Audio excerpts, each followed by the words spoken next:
Welcome back to the Gunn Show, my friends. Thank you for being here. If you have plugged into your Google search, I want to learn about muscles or I want to learn about weapons, and gun comes up, the Gunn Show comes up, we talk about manufacturing. So please stay. We love you. We want you to stay.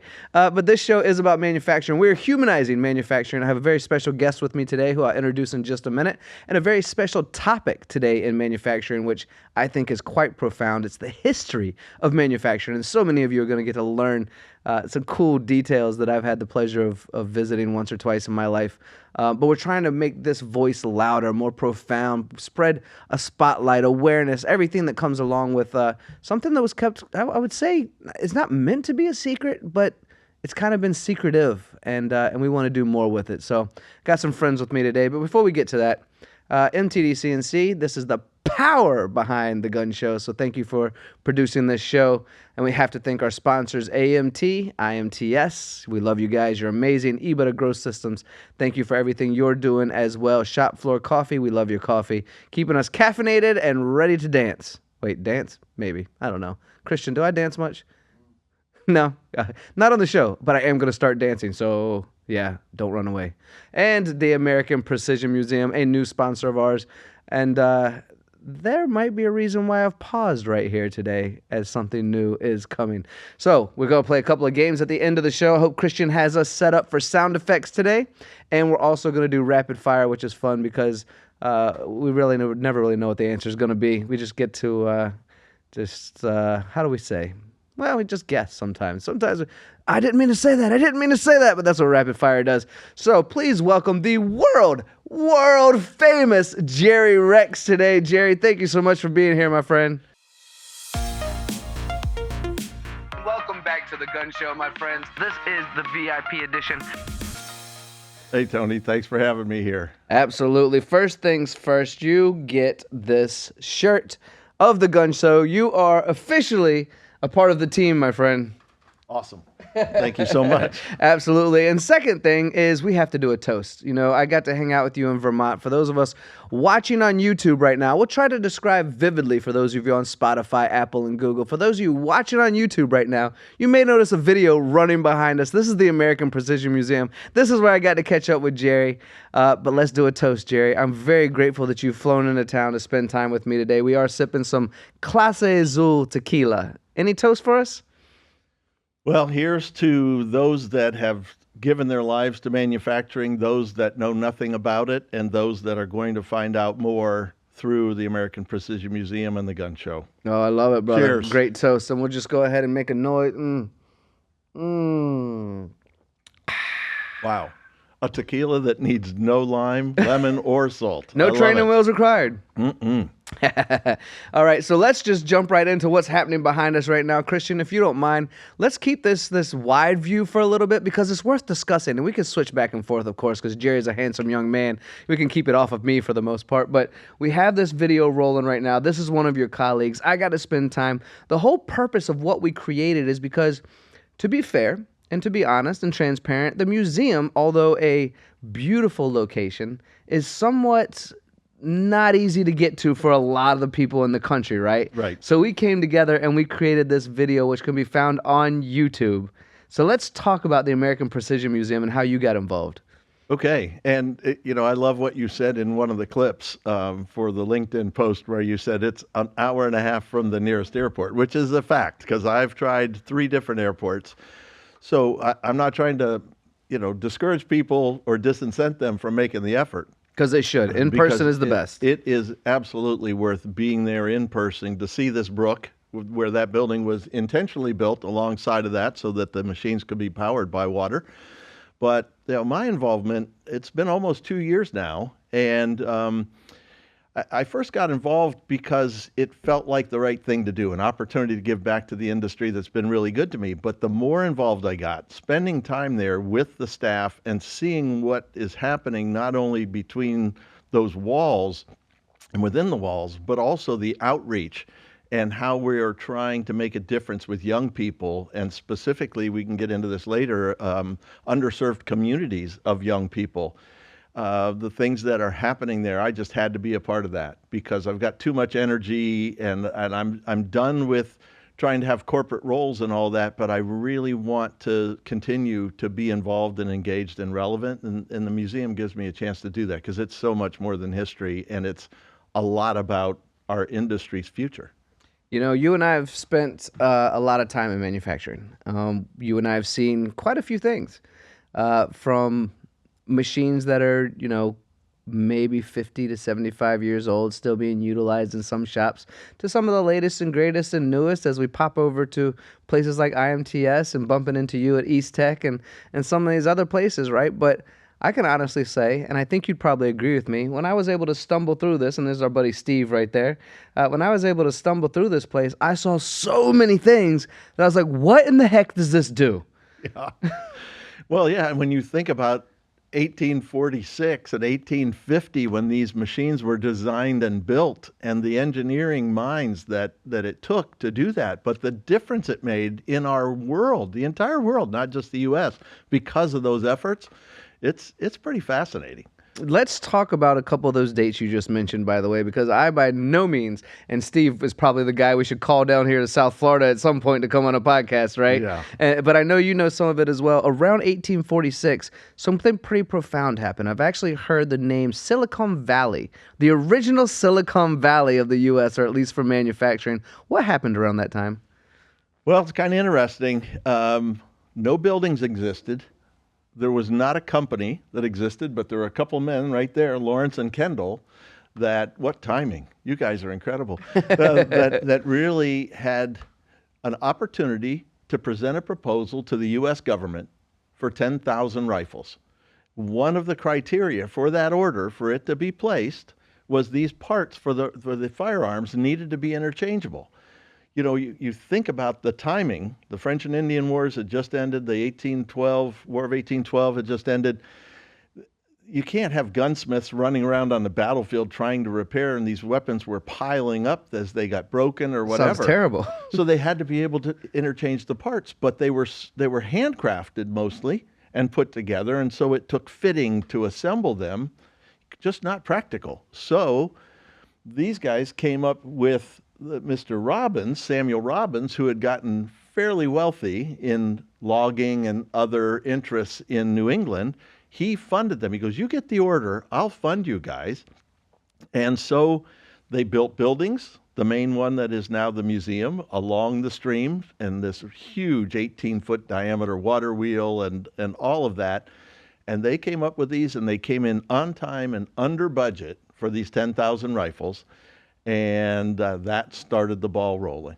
Jerry, something that you brought up a couple of times just now, and it gets my wheels turning in my head, is when we think about how things were made a couple hundred years ago, or even before that, we think about how things are made now, I am in awe of the quality that was able to be accomplished. Now, I think the major differences between then and now, or previous to that and now, is the time, right?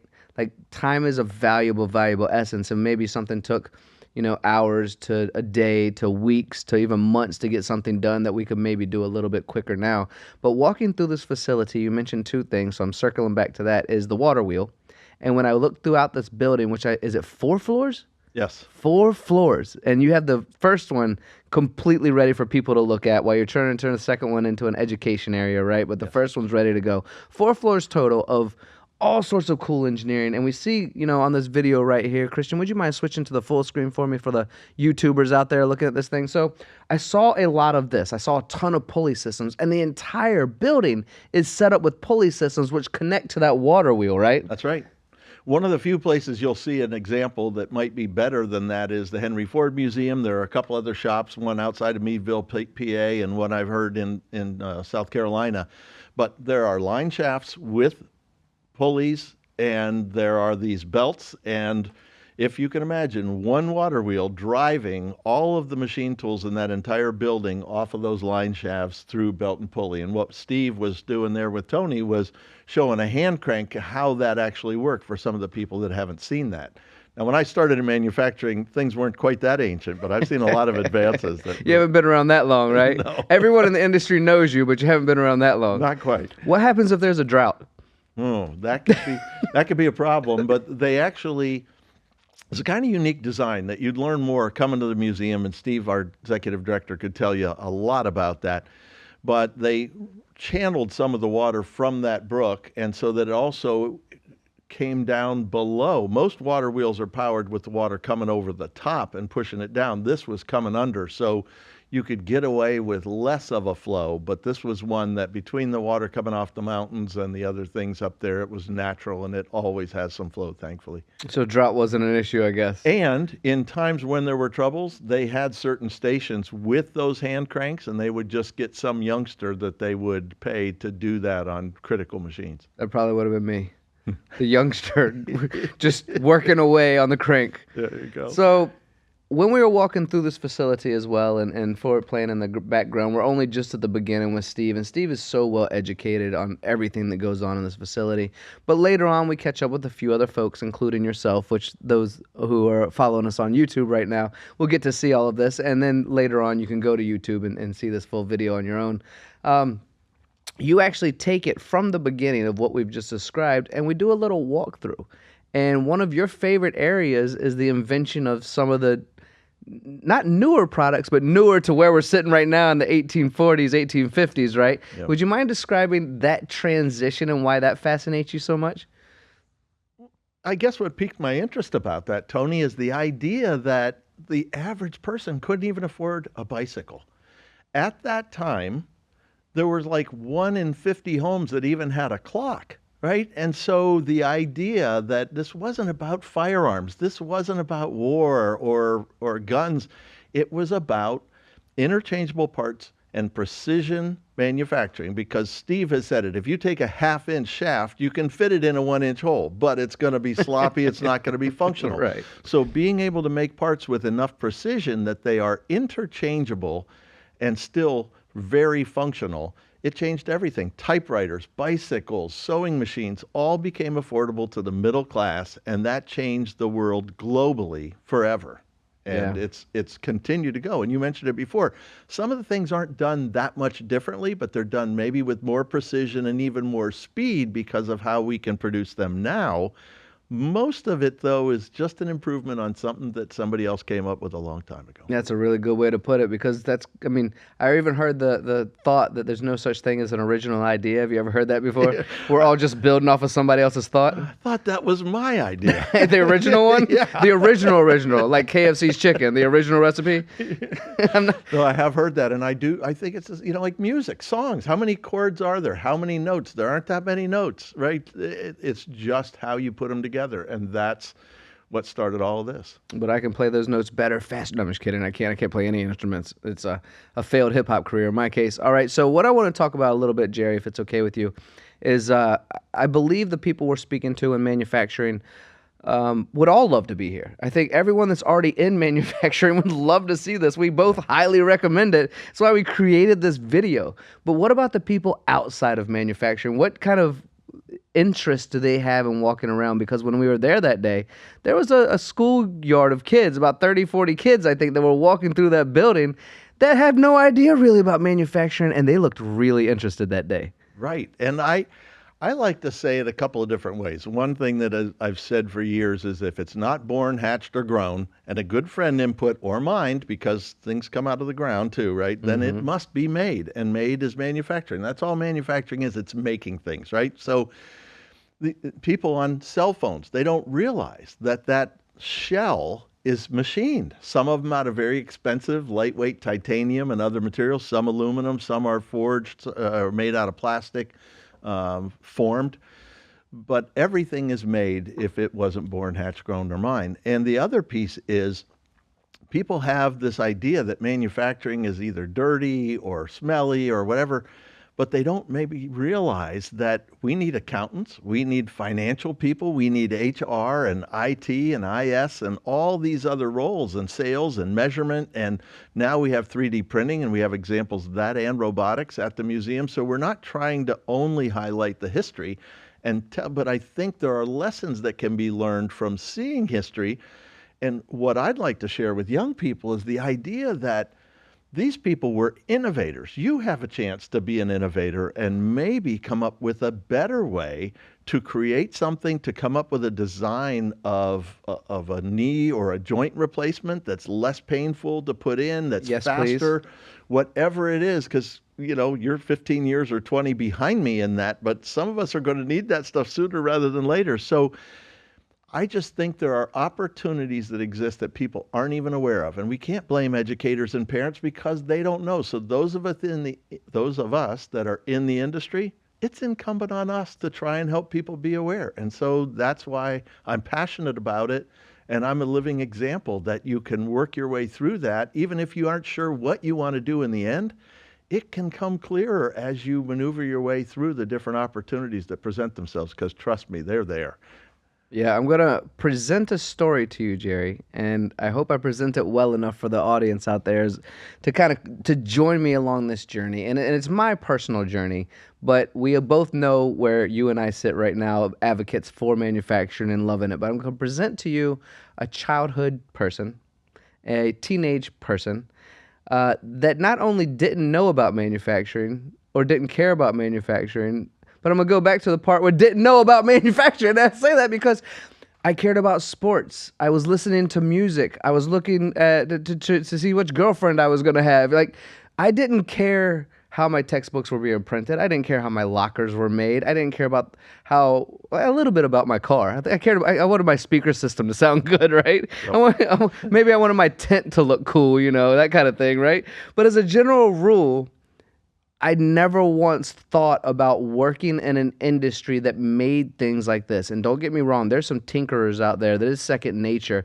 that they already know that they're going to be making something at one point in their life. There's a lot of folks out there whose parents are in manufacturing, so they're aware. But there's a large group of folks, especially because we outsource so much over our last, say, generation or last 30, 40 years, that just don't think about it. And I would include myself in that as a 10-year-old to when I found manufacturing about 20 years old, from about 10 to 20, where it's just not a thought. How do we make this more fun and exciting and enjoyable and a career path? Because my guidance counselor told me, you need to go to university or you're not going to be anything in life. You may as well get your GED and get out of here with your good enough diploma. But the ROI currently on manufacturing, on engineering, on trades is actually higher over a career span until retirement than the majority of university jobs. So how do we make this more fun and create more awareness? I did research for my next opportunity because I wanted to write a book. And I came across this statistic that 70% of small business owners want to fund their retirement through the sale of their business, when in fact only 20% of them actually had a saleable business. And it broke my heart, anticipating the fact that baby boomers, there was a light at the end of the tunnel, and in fact it was a train. And so I really wanted to do something about that. So I wrote a book called Scaling the Exit. The purpose of the book was to articulate a strategy for small to medium-sized business owners to increase the value of their business to the extent that they could actually sell it and fund their retirement. And that was really the first iteration of what became EBITDA Growth Systems and our brand promise, which is to double the valuation of small, medium-sized businesses, specifically in terms of an exit, but double their valuation or we give them their money back. Well, I think that's two different pieces, and it's more difficult to make it fun than it is to provide information on the opportunity, I think. And it's frustrating because if somebody's trying to promote trades, all you see is a welding helmet and gloves and plumbers and stuff, and there's nothing against those people. Those roles are important and they pay very well, but it goes so much beyond that. And I remember I didn't want to get into manufacturing. I told my dad, I don't want to run a machine all my life. He said, that's why you want to get in this apprentice program. And now I look at running the machines. It's so much different than it was when I got into it. And it's really exciting, some of the stuff. But you don't even have to see a machine and still be involved in manufacturing in a lot of different ways. So The conundrum is, how do we get the exposure? I think Manufacturing Day is a start, bringing people into the various shops, especially medical and aerospace and high-end job shops and other places, so they can see what's happening. Because you look at the number of young and middle-aged people that are playing role-playing games. They spend hours accumulating these different weapons and tools and other things. Well, how about you spend a few hours redesigning and making a better braking system or whatever it happens to be, and then you can lay your hands on some of these things when they're done at the end of the day, or 3D print a part that goes in a couple of hours instead of taking weeks to do a model out of wood and then test it and do all these other things. So I think to try and make it fun, some of the stuff we're doing is starting with 4th, 5th, and 6th graders with these STEM kits, and we've developed this program called STEM Plus M Pathways. And the plus M is plus manufacturing. So you've got your typical STEM with science, technology, education, engineering, and math, and then you add manufacturing. We're trying to show how that ties into career opportunities in manufacturing. And the idea of maybe spending a year and a half or 2 years or getting on the job training while you're getting paid instead of having six-figure debt to repay and hope to get a job, whether it's in liberal arts or something else. The math is pretty simple, but people don't know it because we haven't had a chance or they haven't been exposed to it. Well, I was going to say first things first based on that conversation, but we're like halfway through our conversation already. So middle times middle. I don't know. First things first, middle. I don't. Anyway, you got The Mandalorian and Darth Vader right behind you. And you just said, let's continue to make things better and fun. Do you think you can make me a lightsaber? Oh, I know people that could. Do you? Yeah. Can we make that a real thing? Complete with noise and everything, you know? And actually be able to crash a few times without breaking it? Because I keep breaking mine. Yeah, that's the problem. You know, making it light enough but yet sturdy enough. Disney, we're only like 3 hours south of Disney right now. I keep buying them and breaking them. I'm sword fighting everyone. Plus with this Thor hammer. Where's my Thor hammer, Christian? Oh, it's not here today, but my Thor hammer that came from Heimbuch, that is legit heavy. Like you could hurt someone with that thing, you know what I mean? Yeah. So I bring that up because it can kind of be fun, right? It can kind of be just a good time. I mean, take a look at this thing, Jerry. I mean, this is, I feel that. You can look at that. Legit hurt someone. America, you could. And it won't break. So I bring that up because we want to have fun, right? We want to tempt these kids. We want them to explore, and STEM is a great way to do it, right? And even the Precision Museum, you guys are doing a wonderful job there.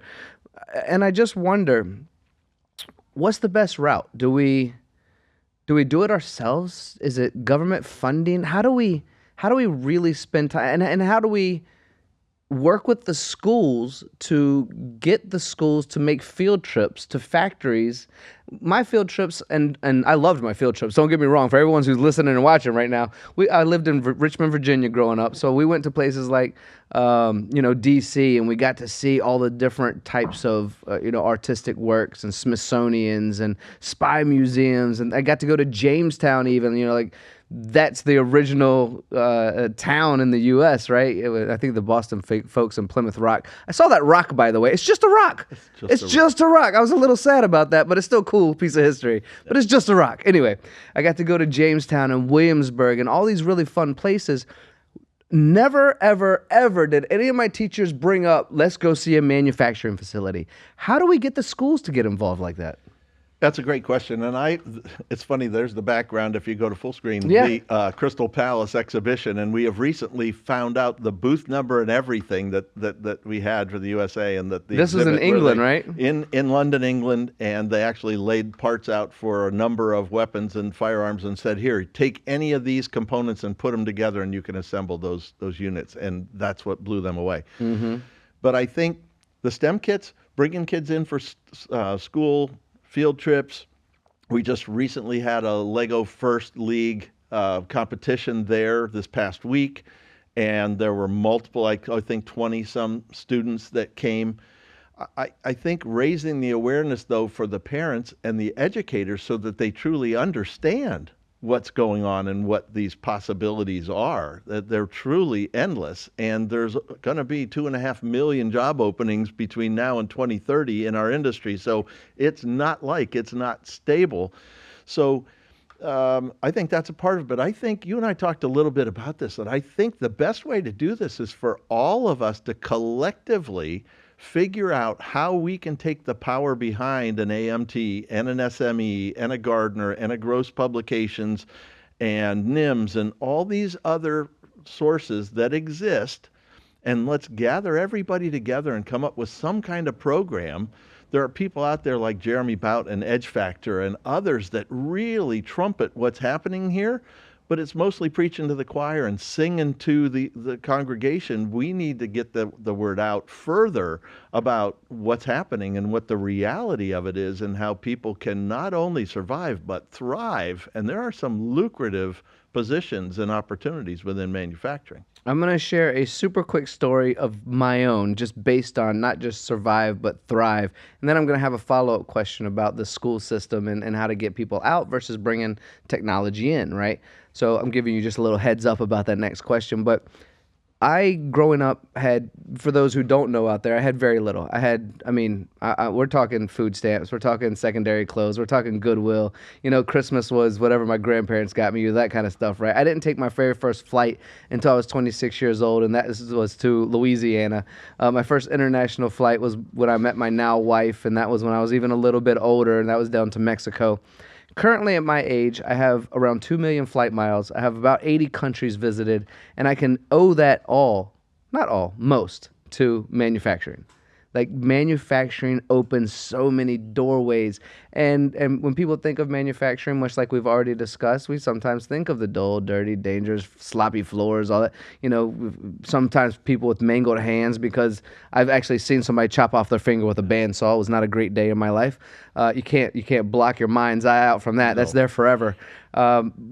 But it is stereotypically this way, and I would make the discussion that you have seen much of this in your life as well as the growth. You and I don't believe either one of us have a degree, but yet the industry welcomes people who are hard workers with good minds, who are creative and want to make something better, right? And I think both of us have done that. So shout out to manufacturing for my own career, for my own growth. I know you're going to elaborate on that, but I also want to.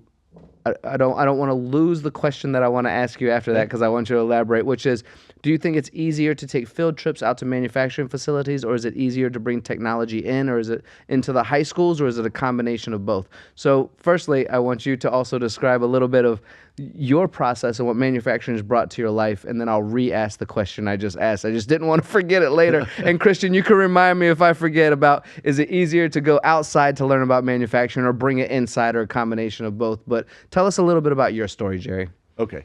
I thought that was just a test to see if I'd remember what the other question was. He was trying to distract me. We're just trying to have a little fun here today, you know? I had all kinds of different thoughts running through my head, and you shared earlier about the things that go through teenage boys' minds, and cars and women and that kind of stuff was clearly up there. Sports, music, and girls, buddy. And so, I wanted to be a broadcaster. And you'd have been great at that. My dad said, listen, he was working at General Electric, GE, and he said, you need to look at this apprentice program. It's a machinist apprentice program. And I applied for it, and then I went to Columbia School of Broadcasting, did the on-air test, did the written test and everything, and they wanted me to sign up. And I remember Ralph Weethorn and his deep voice and all this other stuff. They had me do on-air test, and I wanted to do it. Dad said, wait and see if you get accepted, because it's really hard to get in. That day, when we got back from Pittsburgh, that acceptance letter from Sam Gintz was in the mail.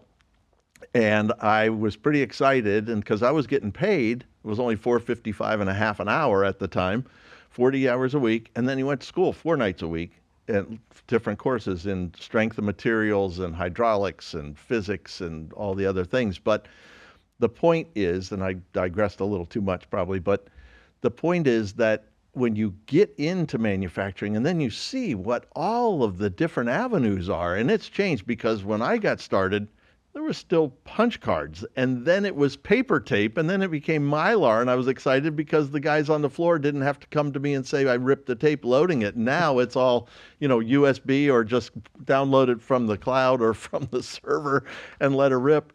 It's just fascinating how things continue to improve and develop and evolve. And, you mentioned that. So a guy without a college degree winds up having visited by the end of October, it'll be 43 countries. I've been to all 50 states. Most of that, if manufacturing didn't take me there for the job, manufacturing paid for my wife and I to go to those places. So it's been pretty phenomenal. But the number of people that I've gotten to meet, the friends that I've made, the cultures and languages and experiences that I've been exposed to all due to manufacturing, because none of that would have happened in the same way. And I am a firm believer, as we talked a couple of times, that things do happen for a reason. But I also believe that, like Thomas Jefferson said, you can create your own luck. But it takes work and it takes effort and focus. But in manufacturing, you can rise to the top if you want. If you have no interest in it, you can stand there and run a machine all day, or you can program, or you can do a lot of other things. Like I said, IT or HR or accounting, whatever, the opportunities are all there.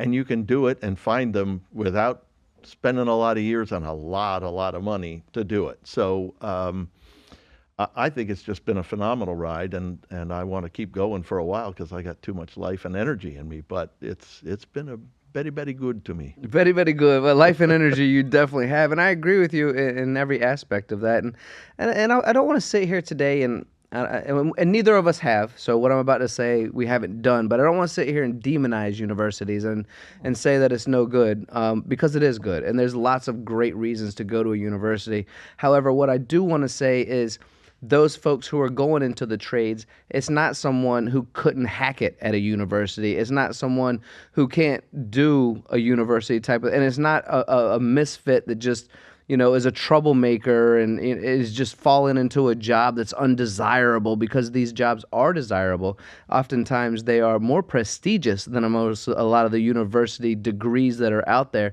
So that's kind of what I want the audience, and those of us in manufacturing, they already know, right? But we have an audience out there as well who's not in manufacturing, who just hopefully maybe enjoys hearing me tell bad dad jokes. Christian, any of my jokes ever good?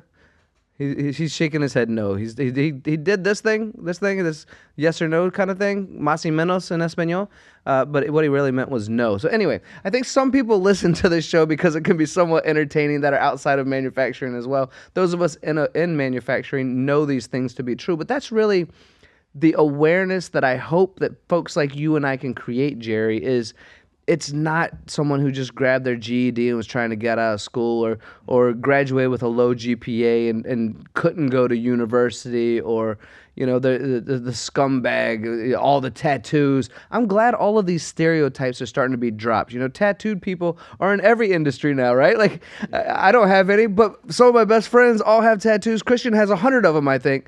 Actually, he's probably going to shake his head and say, no, I don't. But regardless, the joke I'm trying to make is all of these stereotypes are being tossed out the window, and there's a great career for anyone. I was just interviewing a guy in Eastern Kentucky. He was the valedictorian of his class, and he went to a trade school instead of a university because he loved working with his hands, and he wanted to launch his own company making something.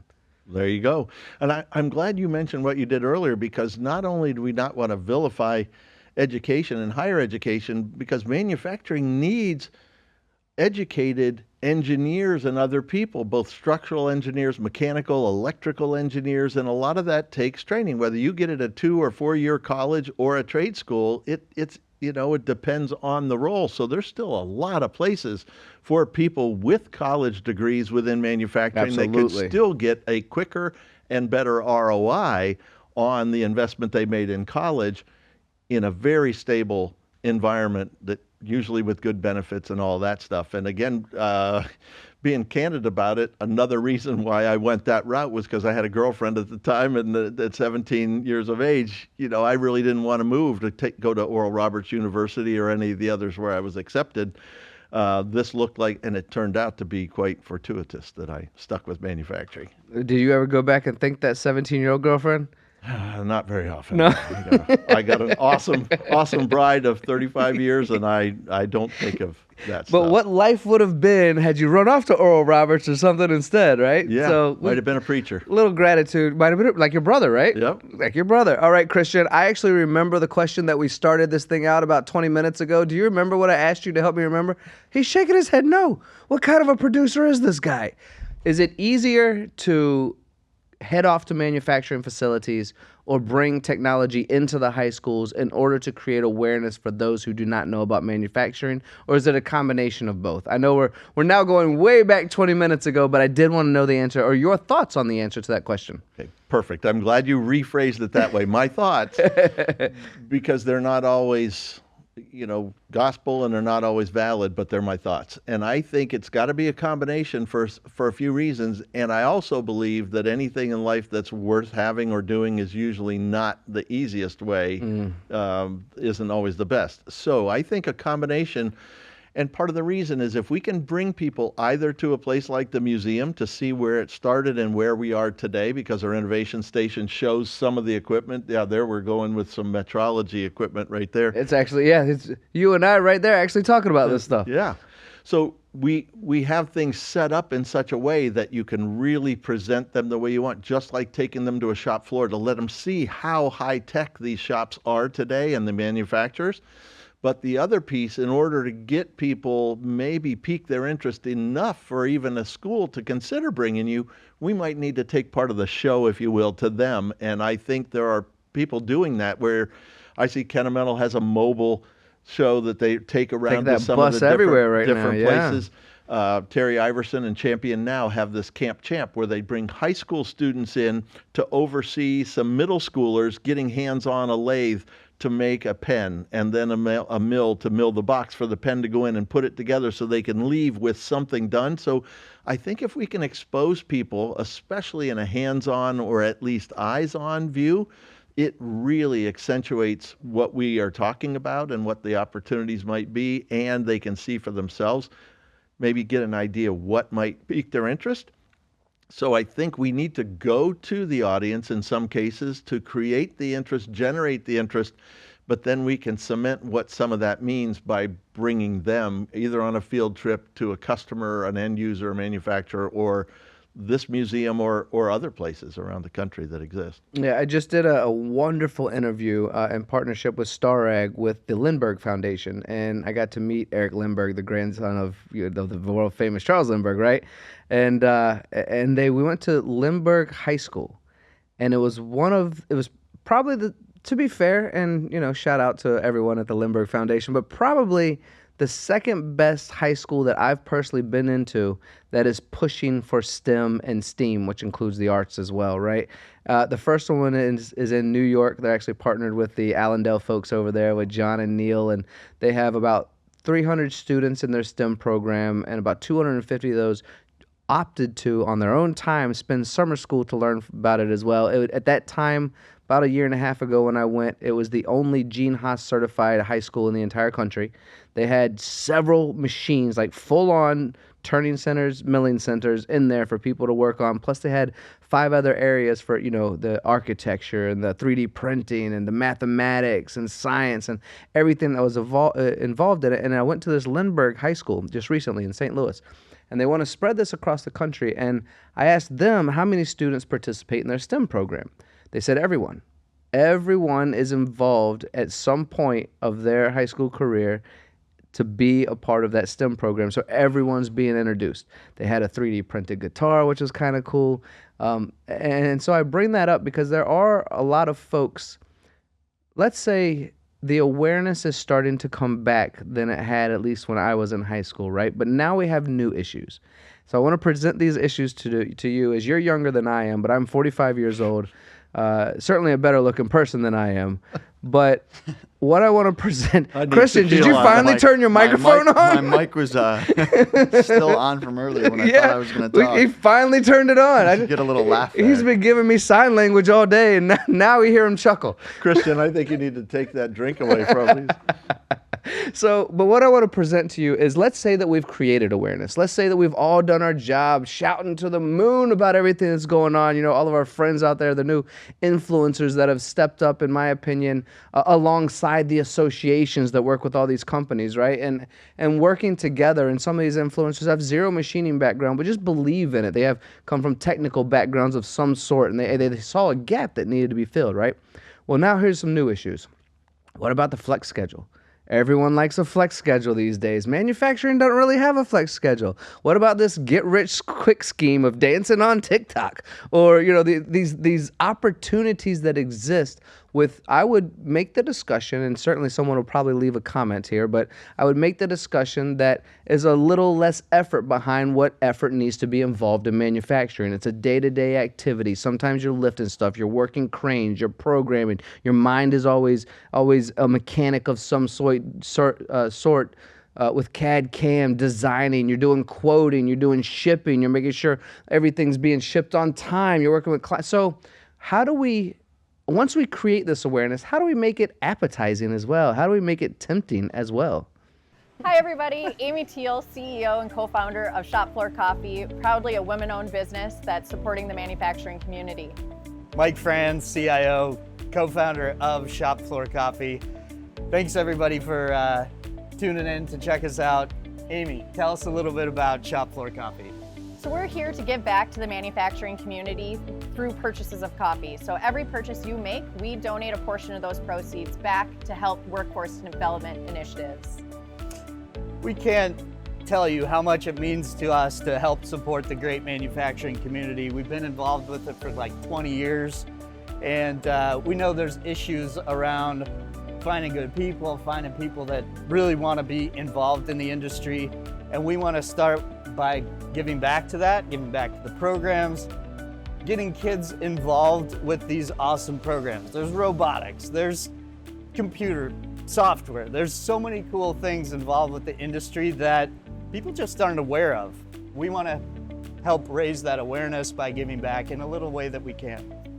And really we came up with the idea of Shop Floor Coffee because there are two complaints on a shop floor. It's the coffee and the toilet paper. We can't do anything about the toilet paper, but we can help you get better tasting coffee on your shop floor while helping the community. So shopfloorcoffee.com, come visit us and support the community. Yeah, it's an excellent point because a lot of these jobs can't be done remotely in manufacturing, right? And there can be flexibility, and I've seen some manufacturers do it very well. But COVID was a great example of a lot of these businesses were tagged as essential businesses to our country. And to be able to manufacture and make these things to keep the economy going. And are there some things? Yes, you can monitor some machines remotely. There are pallet pools and work cells that you can load up and have automated and all of that. But somebody eventually has to go in and do a changeover, set up a new job, add more material, whatever it happens to be. So there isn't the same kind of flexibility as there is for somebody that can do all of their stuff, whether it's a CRM system or something else that you can work remotely every day of your life. That's not typical for manufacturing, although there are roles where you can work remotely. That will be a challenge because people got used to either a hybrid or totally work from home or work remotely. And while I'm in my RV in New Mexico, I'm getting paid because I'm doing my job on a computer.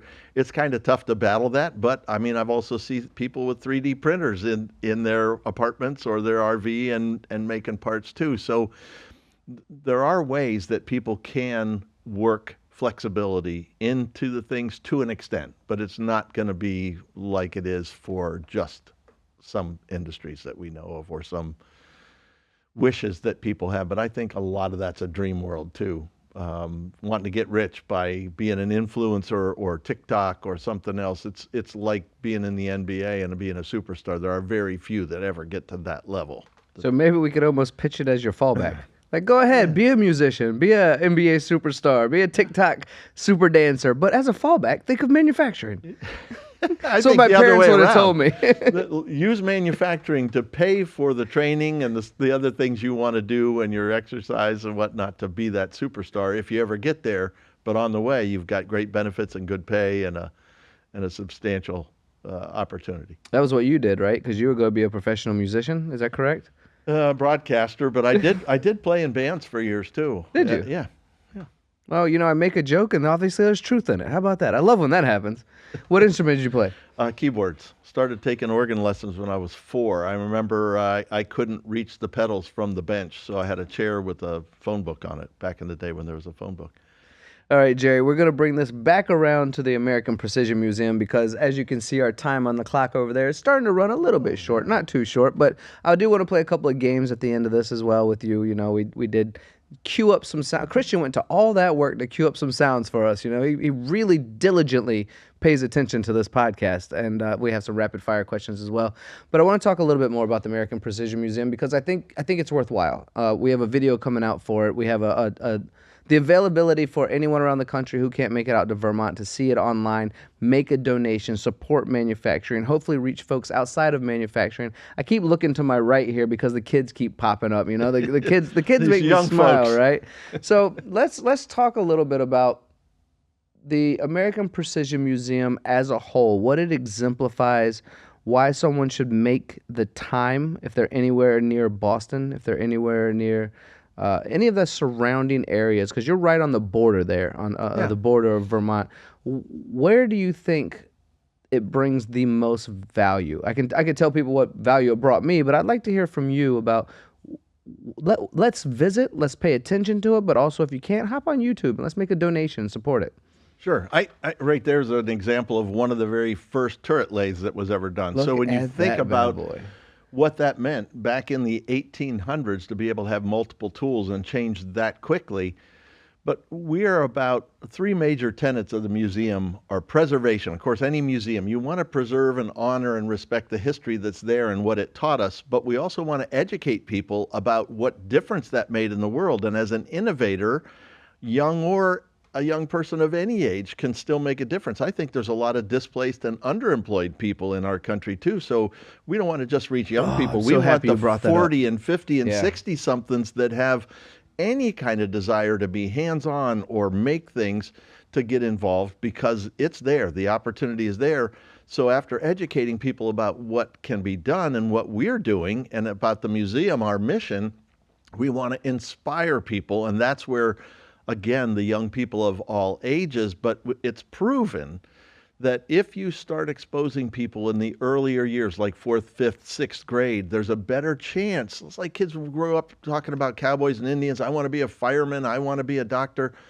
Who's saying I want to be a 5-axis machine operator? Or who's saying I want to be a 3D printer guy? But now there are those kind of things. If we expose them, that's what those STEM kits are. They show you how the kids, and there's things, everything's included in there, and then it ties in with a little QR code that you scan that shows a video of how that ties into modern today and then what some of the opportunities would be for a career path.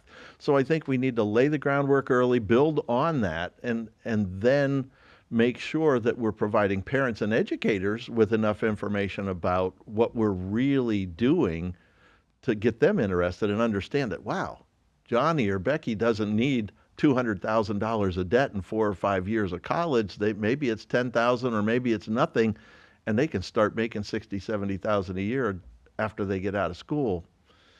That's a pretty hard argument to beat. Jerry, you brought something up that I'm happy you did, and it takes me back to another one of the conversations. Firstly, we're convincing the parents at this point instead of just the kids. I think the kids get excited about making things. I mean, they're in robotics classes and stuff. They're having a great time. But you also mentioned something else that was very, very valuable, and that was it's not just about the kids. What about the military veterans that have come home from war that need a place that they can fit in? There's so many veterans right now that need a home, and manufacturing can be that. I heard a stat that if 6% of the women in our country chose manufacturing, the skills gap would be immediately filled. 6%. So we want more women as well. And what about those who have exceptional abilities? Some people say disabilities. I say exceptional abilities. Yes. There's folks out there like Jack Schron from Juergens who invites those people into his facility and gives them good work. There's, I have family members myself who are on the autism spectrum that can focus really well on something but maybe can't do other types of jobs. Manufacturing is a great place for those folks as well. So we are very inclusive in trying to fill this void of people because you mentioned a 2.4, I believe, by 2030, 2.4 million jobs. Yep. That's the number between 2.4 and 2.5 that I've heard many, many times. Yeah. And Lighthouse for the Blind is another one. I mean, because there are machines that can be operated in ways that they can get them set up, and so people that happen to have a little different setup than the rest of us, there are still plenty of places for them. And I think manufacturing is unique in that way, and everybody probably feels that the field that they're in is unique. Yeah. But I think manufacturing, there are no limits either to what you can do, what you can make, how you can make it, and what you want to be. I just think it's incredible. There are manufacturers, there are distributors, there are people that apply the product, people that sell it, people that train on how to use it, install it, service it. I mean, it's a pretty broad spectrum. But again, it's not limited to the young people. But if we don't expose young people to it, how are we going to fill that pipeline?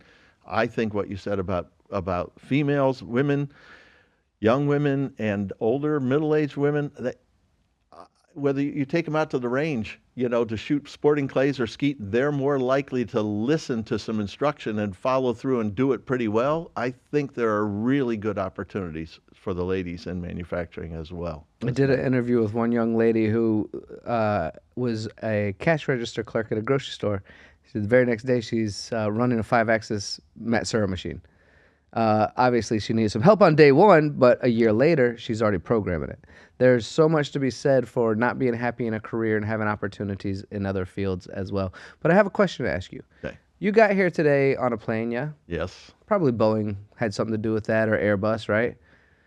It was Embraer. Actually. Yeah. Regional jet. But planes were made. I've been to Spirit, and we're the largest tier 1 in the world, aerospace. Christian, you just bought a new Tesla, didn't you? Yeah, shaking his head. Yes, I've been in Tesla, helped them work on that. Either of you have a Apple or a Samsung phone? Yeah, I have a Samsung. I've been into those places. I've helped them work on those things, make those things. This desk right here. I was in woodworking. I helped make desks like this. Everything around us that we participate in is done through manufacturing. Why aren't we giving it more respect? Yeah. I mean, you and I are, but the world, why aren't we? You know how many times when people say, what do you do? And you say cutting tools in the day or machine tools, they say, oh, you must have some cool stuff in your garage. It's like, no, it's not that. It's true. It's everything in here was manufactured, made somehow. Yeah, you're exactly right. You ready to play some games? Absolutely. We're down to a couple of minutes here. I might need a little more of this other water. Chug it at this point. I mean, don't tell anyone. I mean, it's not being recorded or anything, right, Christian? Christian, you stopped record while you chugged that tequila? Yeah, we cut. We cut for that part. Yeah. Hopefully we did it, by the way. Jerry was chugging tequila. But everyone loves you anyway, Jerry. You're world famous. All right, my friend. Do we have a couple of sounds, Christian? I get these wrong all the time, though. So so don't feel bad. Yeah, we gotta hold our earmuffs. Let's see how I did on these. Yeah, sometimes you give us some real hard ones. All right, first sound effect. Okay, that's not a sound. Is that music? Is that the video we're watching right now? That's the French cafe next door. Let's see if you can hear this one.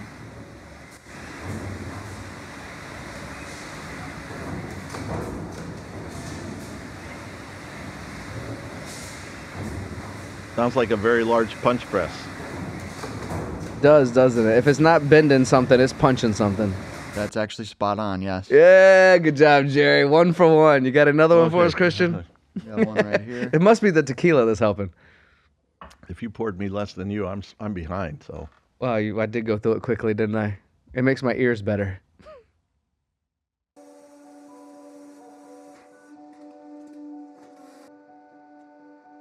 There's music behind it. But there is music.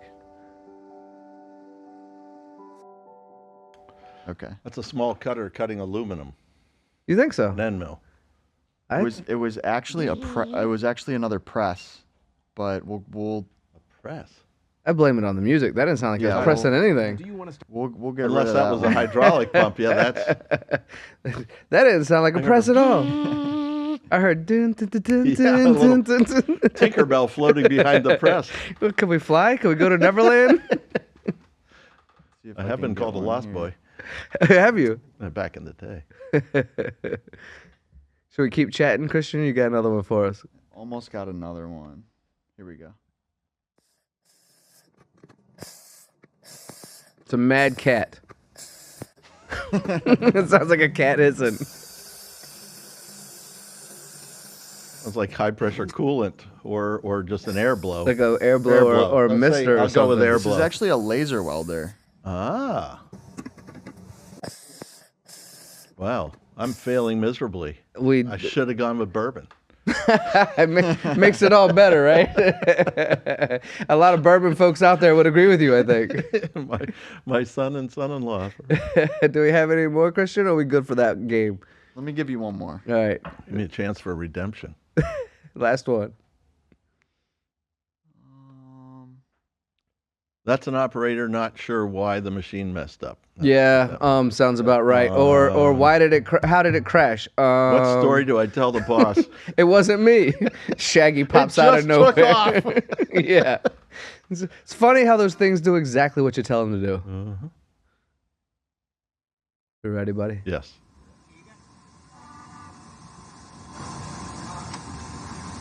Why do these all sound the same?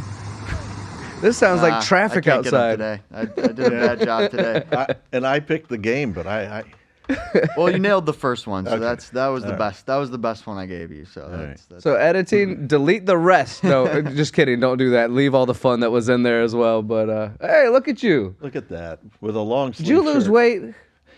Doesn't look like it today, but yeah, you lost weight. You're a good-looking man. All right, rapid fire questions. You ready to close this thing down with a bang? absolutely. All right, brother. I'm just gonna throw them at you. You just give an answer. right. Don't think about it. I'm ready. Yes, sir. I like that. 3D printing, revolution or overhyped? Ooh, it's a revolution that is still not the hockey stick as we expected. It's laying down and it's still happening. Yeah, I agree with that actually. Mass production or bespoke creation? Bespoke creation. I like that too. CNC machining, magic or just mechanics? Ooh. I think there's a lot of mechanics, but boy, it can be magic if done right. I got the magic in me. All right. Robotics and manufacturing, friends or foes? Ooh, friends, for sure. We can do things much better, much more reliably, and let the monkeys do what monkeys can do, and people free up for what takes a person and thought. I like it. Lean manufacturing, essential or overrated? Unless applied properly, it's overrated. But there are principles of it that really make solid sense and should be implemented. Coming from a pro. I like it. All right. AI in manufacturing, a blessing or a curse? Ooh, I think it is a blessing. It can help save a lot of headaches. Yeah, absolutely. Virtual reality in design, game changer or gimmick? In design, I think it's a gimmick. All right. Last one. Quality control, art or science? Ooh. I think it's science, but it has to have a bit of art because if you understand how the part's being used, you can decide whether or not a little bit out of tolerance is acceptable or if it absolutely has to be rejected. Used to be one of my main gripes as an apprentice. It's like you've done this before, my friend. It's like you have experience in this industry. All right, any name drops you'd like to do today? I know you and I had a nice lunch at a French restaurant over here, and I believe you wanted to reach out to someone and just say, you know, this is what we're doing, this is what's coming. And you may want to drop the American Precision Museum website as well, just in case people want to donate. Yeah, good idea. So the American Precision Museum will have a presence. I'll be there at IMTS. Our executive director, Steve D'Alessio, will also be there for part of the time. Dave Eastman, our director of development and communications, will be there, as well as some of our staff members. We'll have a booth in the Student Summit, and I will be in various places in between the North and South building there near our friends at Gardner, and just walking the show to be available to talk to people.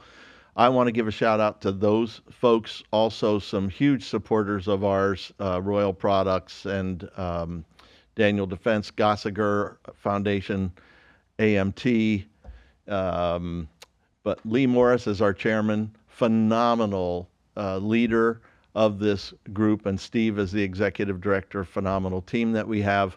I also want to say that Terry Iverson and his Champion Now will be at the Student Summit, and he has done something pretty phenomenal, developed this Camp Champ, which brings these machines in to expose younger people and students to what's happening, but he's also written a couple books, the latest of which is a two-sided book. One side starts from the parent's perspective, and it's for the parents to read and come into the middle. The other, you flip it over 180 degrees, it's for the student, and then they can come together and talk about what they learned and what questions they may have. And along the way, there's codes to scan for videos and other things. So there's a lot of people out there like Jeremy Boughton Edge Factor that are trying to make a difference in helping to educate the world about the opportunities that exist.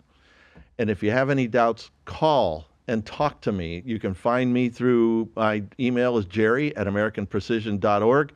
It's Jerry Rex, actually, at americanprecision.org. Our website is www.americanprecision.org. And if you get a chance to get to Windsor, Vermont, there's a Harpoon Brewery 6 minutes from our place, and it's only from Google that I would know that. And there's King Arthur's Mills and a few other things up there. And if you're a skier, it's not far from Killington, and we're less than 2 hours from Hartford. So, Perfect. What was that restaurant we went to, or at least the area we went to when I came up? Do you remember? We went near Dartmouth University. That was such a lovely right area. At the corner, that restaurant that we went to. Yeah, the outdoor seating, that was lovely. But really was. we're right 10, 15 minutes from Dartmouth. So if you haven't thought of someone going to a really high-end school and you want to swing by the museum, we may be able to change your mind and save you some money. There's a shout out for Dartmouth. All right, Jerry. Appreciate your time. It's been just about an hour. Cheers to you. Tony, Cheers thanks, to my the man. day. Really Absolutely. appreciate you and MTDCNC and the exposure you're providing for the museum. Thank you so much. And your We- friendship. I that's appreciate the it. most important part is your Absolutely. friendship. Yes. Thank you all for listening, watching, paying attention. Christian, thank you for what you do as well.